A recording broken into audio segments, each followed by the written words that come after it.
Vancouver, Jumbo Glacier Resort may still have a chance after the BC Supreme Court ruled Friday that the developer's environmental certificate should not have been ended by the province. Glacier Resorts Limited has been embroiled in legal battles over the development of the Jumbo Glacier Resort site near Invermere, involving both the time frame of the development and the consent of the Ktunaxa Nation, which considers the site sacred ground. Jumbo Glacier Resort near Invermere saw its environmental assessment certificate expire in a 2015 ruling, but the BC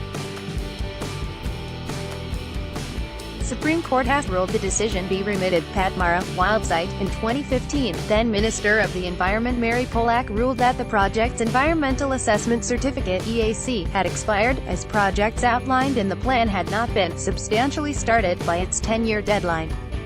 But the developer appealed that decision on the grounds that it was unreasonable. Friday's ruling, Justice Carla Forth said Glacier has shown an intent to complete the project within the stated time frame. It is not a case in which Glacier showed a casual or dilatory approach to this project or the granting of the EAC. Glacier's actions demonstrated an understanding and desire to get on with the project within a reasonable amount of time once the EAC was issued. Article continued below. Read more. Opinion: with BC's ski resort decision, Supreme Court takes a pause from promoting Indigenous rights. Supreme Court approves BC ski resort development on Indigenous lands. Protesters fighting eviction of anti-Trans Mountain Pipeline camp say they have religion on their side. A statement released by Glacier Resorts Limited said the company will ask the province to carry out the judge's instructions expeditiously. As noted, environmental advocates, who have been protesting against the development since it began, expressed disappointment in the ruling.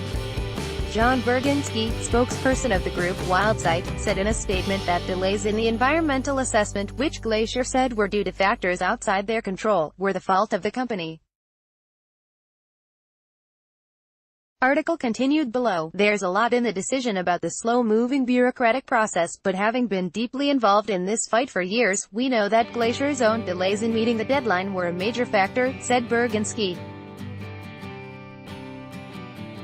He added that the resort would be built on the habitat of grizzly bears, negatively affecting their population.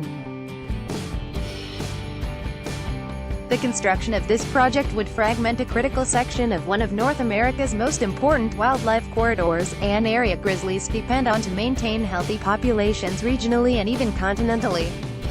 We remain committed to doing all that we can to ensure this region is protected. Sherry Sukaran is a Vancouver-based reporter covering health and safety, youth. Follow her on Twitter, @Shukaran.